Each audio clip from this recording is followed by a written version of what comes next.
Good morning दोस्तों। आज हम लाइट चैप्टर को उठाते हैं।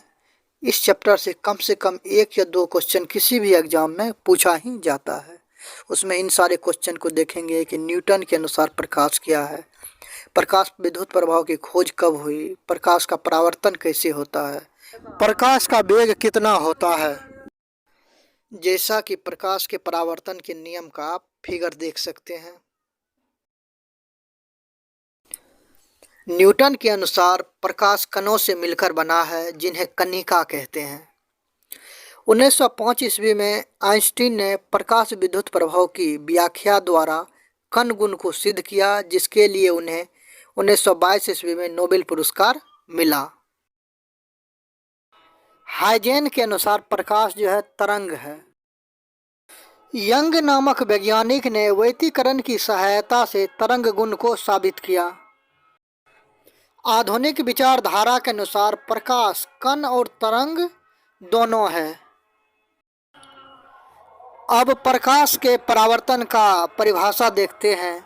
जब प्रकाश किसी सतह से टकराकर वापस उसी माध्यम में लौट जाता है तो यह घटना प्रकाश का परावर्तन कहलाता है। जैसा कि आप इस फिगर से देख सकते हैं, एक आपतित किरण है जो दर्पण पर पड़ता है और उसी माध्यम में पुनः वह लौट जाता है, जिस कारण आपतन कोण और परावर्तन कोण दोनों बराबर होता है।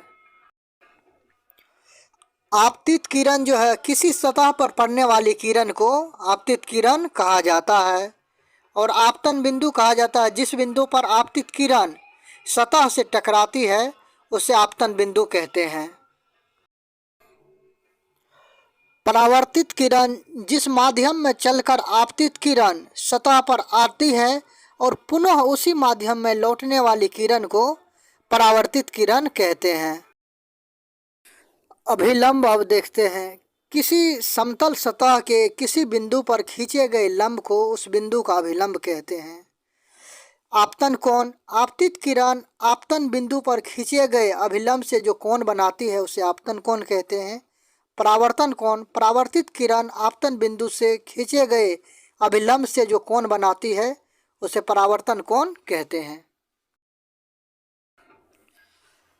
जैसा कि आप इस फिगर के थ्रू देख सकते हैं कि आपतित किरण ए जो है जब आपतन बिंदु बी पर पड़ता है तो वह पुनः जो है अपने ही माध्यम में परावर्तित किरण के रूप में लौट जाता है।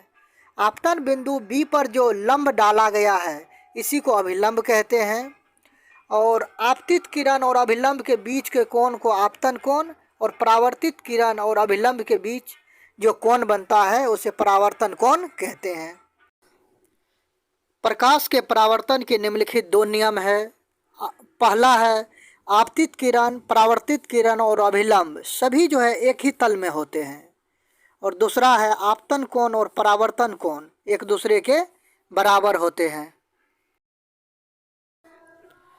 प्रकाश के परावर्तन के फलस्वरूप तीव्रता और आयाम में कमी आती है, जबकि आवृत्ति तरंगदैर्घ्य नहीं बदलता है।